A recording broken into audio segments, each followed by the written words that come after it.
yang lebih pahit dari berharapnya hati kepada kita. Allahumma aftah lana hikmataka ya Allah.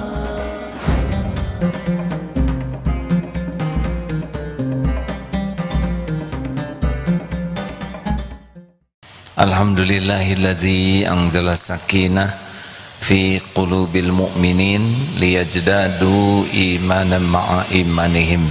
Allahumma salli ala Muhammadin wa ala alihi wa ashabihi ajma'in. Kita simak nomor 258. Fadl.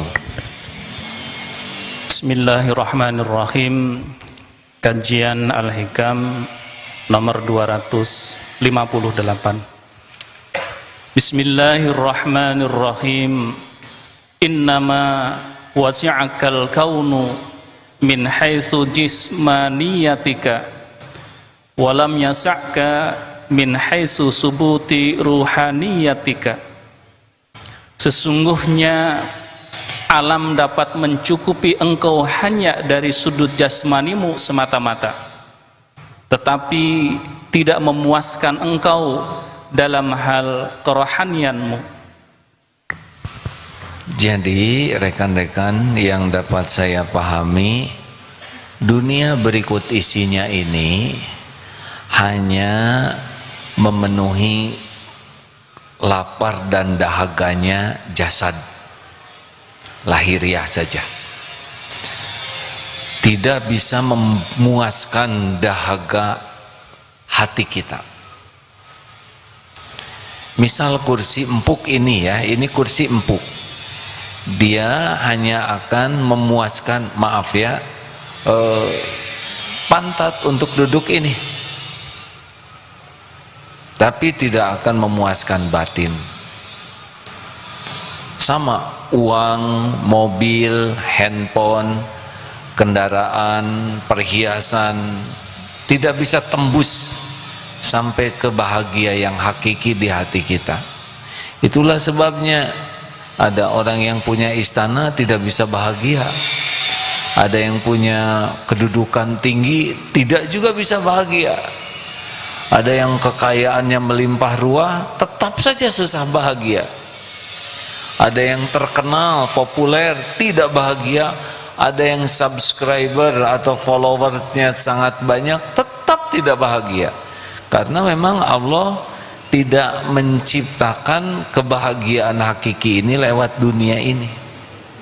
Jadi kita tidak perlu iri dengan orang yang diberikan dunia oleh Allah, karena dunia tidak bisa membahagiakan. Kalau koruptor itu bisa bahagia, dia berhenti korupsinya, tapi terus saja mencuri ya. Yang sudah follower jutaan tidak jamin bahagia, dia tetap ingin lebih banyak lagi. Nah rekan-rekan sekalian, jadi hati kita ini beda dimensinya dengan fisik ini. Ini kelihatan. Hati itu, kolbu itu tidak nyata, tidak kelihatan maksudnya. Nah hanya bisa bahagia dengan sesuatu yang tidak kelihatan juga, Allah Subhanahu wa Ta'ala.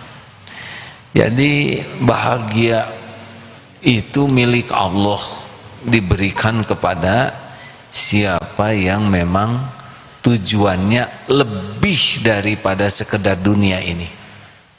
Jadi kalau tujuannya hanya harta, benda, pujian, penghargaan, cinta, manusia, kalau itu saja yang ada di dominan di hatinya dan jadi tujuan serta mendominasi pikiran dan hati, nah itu tidak bahagia.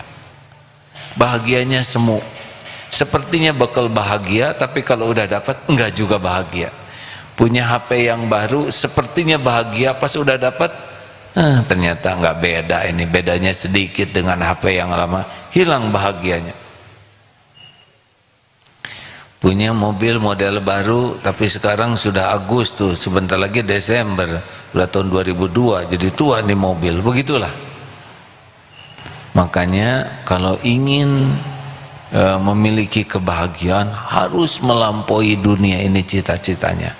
Contohnya ya, ingin dapat pahala, tidak kelihatan ini bahagia nih. ingin dapat ampunan Allah. Tidak kelihatan, tapi di sana akan membuat bahagia. Ingin menjadi orang yang diridhoi Allah. Ini tidak ada bentuknya, tapi di sana bahagia. Ingin bisa menjadi ahli sorga, belum kelihatan, tapi ada bahagia di sana. Dan puncaknya yaitu ingin menjadi hamba kesayangan Allah. Itu beda melihat uang itu ya. Bagi pecinta dunia, lihat uang itu ingin dekat dengannya, ingin memuaskan nafsunya. Tapi bagi yang sudah cita-citanya lebih, lihat uang itu seperti ingin diongkosi untuk dekat dengan Allah, dengan sedekah, memberi makan orang miskin, memberi beasiswa, berwakaf. Jadi bahagianya beda. Yang satu bahagianya melihat bendanya, dekat dengannya. Yang satu bahagia itu justru jadi ongkos pendekat kepada Allah. Jelas tidak nih hadirin ya? Misalkan ya punya kendaraan, bahagianya tuh sudah bukan pada bentuknya, tapi ini memudahkan dia beramal soleh.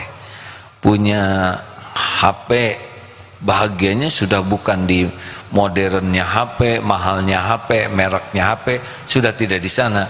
Tapi bagaimana dengan HP ini dia bisa berdakwah, bisa belajar. Jadi sudah sesuatu yang lebih tinggi. Nah hadirin sekalian, makanya kalau kita senang sama duniawi, seperti minum air laut, nggak ada habisnya, terus saja kurang, terus saja ingin. Dan ini dimanfaatkan betul oleh para pebisnis duniawi ini ya. Makanya selalu ada inovasi baru, apa yang baru, karena membuat dahaga hatinya tidak berhenti. Tapi ya begitulah. Coba kalau kita ingin sesuatu, pasti kepikiran, berusaha keras, browsing terus, ingin mendapatkannya. Tapi ketika sudah dapat, bandingan perjuangan, pengorbanan untuk mendapatkan dengan kesenangannya tidak sebanding. Lihat saja ada cacatnya, kecewa tuh, baru juga dapat udah kecewa. Padahal perjuangannya begitu panjang. Oh ternyata begini, oh ini mah chatnya nggak cocok, ternyata kekuatannya tidak sesuai dengan, terus saja kecewa. Padahal baru dapat, perjuangannya bisa berbulan-bulan, belum lagi cicilannya bisa belum lunas, tapi kecewanya sudah duluan. Selalu tidak sebanding. Demikian pula nauzubillah ya, orang yang berpacaran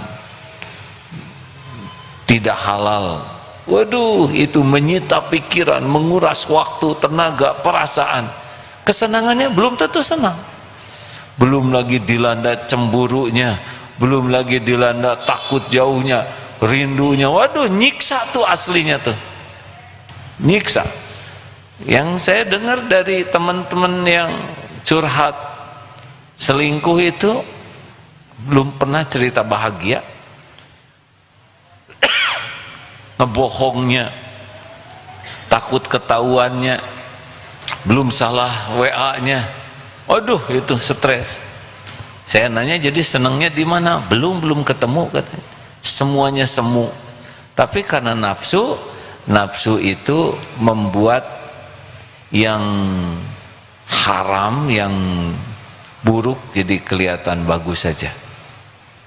Makanya rekan-rekan sekalian, ini ada pendapat dari Ahmad bin Qadar Waraih ketika ditanya, apakah perbuatan yang utama? Beliau mengatakan, menjaga hati jangan sampai condong menoleh atau menghadap kepada sesuatu selain Allah Ta'ala. Termasuk belajar agama hadirin ya. Kalau belajar agama ini enggak membahagiakan kalau tujuannya adalah gelar, pujian orang, pengakuan orang sebagai orang yang ilmu agamanya banyak, sarjana Islam, lulusan pesantren. Pokoknya kalau belajar agama tujuannya untuk penilaian orang, tujuannya untuk mendapatkan penghasilan, pujian, penghargaan, itu udah nggak ada bahagianya. Tapi kalau belajar agama, ingin dekat dengan Allah, bahagia. Termasuk menghafal Quran. Kalau menghafal Quran, targetnya adalah hafal Quran, pujian orang, pengakuan orang sebagai hafiz, hafizoh, orang yang dekat dengan Quran. Kalau tujuannya cari kedudukan di sisi makhluk, itu menghafal Quran jadi tekanan. Tapi kalau niatkan setiap huruf yang dibaca, mudah-mudahan semakin disukai Allah. Nah, mau hafal mau tidak hafal, nikmat saja, karena niatnya takarub kepada Allah Subhanahu wa ta'ala. Dari Abu Abdullah Al-Jalal berkata, siapakah yang hasrat semangat tujuannya lebih tinggi dari alam benda, maka ia pasti sebagai kepada Allah yang menciptakan alam. Oh, ini seperti yang disampaikan tadi ya. Tapi siapa saja yang tujuannya hanya kepada makhluk saja, tidak menginginkan apa yang ada di sisi Allah, maka tidak akan, ya di sini disebutkan Allah Maha Mulia untuk dapat menerima yang disekutukan oleh hambanya. Oleh karena itu penting sekali ya kita meluangkan waktu untuk apa nih yang mendominasi sholat tadi itu, sholat tadi. Apa sih yang paling ada dalam sholat itu? Apa? Siapa? Allah? Atau pokoknya yang mendominasi itu biasanya yang kita sukai atau kita takuti. Padahal Allah memperhatikan pikiran kita, memperhatikan hati kita, Allah memperhatikan apa yang kita lakukan, dan Allah yang menentukan apapun yang kita inginkan, yang kita cemaskan, semuanya ada dalam genggaman Allah. Harusnya pada waktu kita sholat itu Allah yang dominan ya, karena Dia ini saat kita menghadap Allah, kita diperhatikan pikiran, hati, sikap, dan Allah menguasai apapun yang kita inginkan, yang kita cita-citakan, yang kita cemaskan, itu semuanya dalam genggaman Allah. Mau jungkir balik gimana pun hanya Allah yang menentukan, dan sholat ini adalah gerbangnya.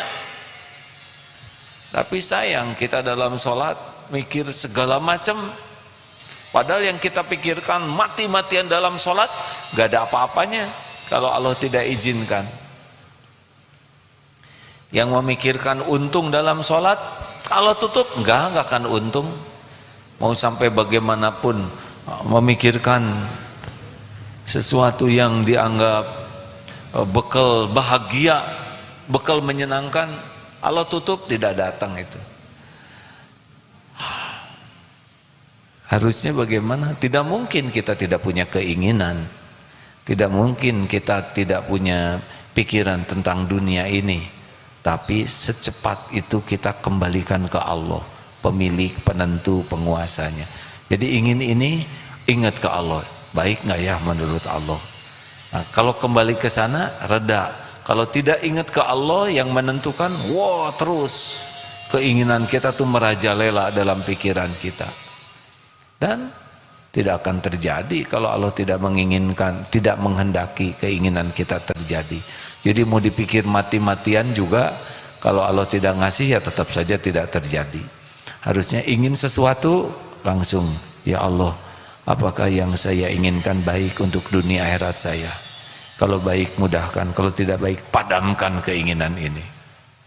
Ada sesuatu, aduh ini saya suka sekali, ya Allah, apakah yang saya suka ini mendekatkan saya padamu atau menjauhkan darimu? Kalau yang saya inginkan ini menjauhkan darimu, padamkan keinginan ini. Hilang nanti keinginan, enak hati kita.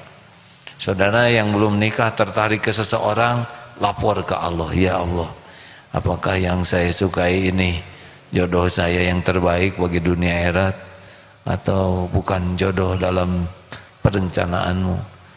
Ya, kan rugi mencintai orang yang bukan jodohnya, benar? Tahu-tahu dia jodoh sahabat kita, lebih nyesek lagi. Makanya cepat-cepat mau bisnis, ini bisnis menguntungkan, lapor, ya Rob, engkau maha tahu bisnis ini benar menguntungkan dunia akhirat saya, atau bisnis ini hanya melalaikan saya darimu. Kalau itu baik, nanti Allah mudahkan. Tapi hati kita tidak sampai riweh dengan bisnis itu. Tapi kita jarang mengembalikan ke Allah yang maha tahu baik dan buruk. Betul? Kita kalau sudah mau, kejar aja terus. Padahal yang kita maui itu belum tentu membawa kebaikan, dan kalaupun diberi oleh Allah belum tentu membawa keberkahan. Oleh karena itu silakan mikir, tapi jangan lupa kembalikan ke Allah. Termasuk membaca berita-berita sekarang, itu tidak harus semua berita kita baca. Capek sekali berita Afghanistan, waduh langsung tegang. Padahal kita tidak bisa apapun. Langsung doa, ya Allah, Allahumma aftah lana hikmatak wansur alaina rahmataka ya zal jalali wal ikram. Minta dibukakan pintu hikmah. Baca tentang KPK, bisa apa kita kan? Di sini segera gini.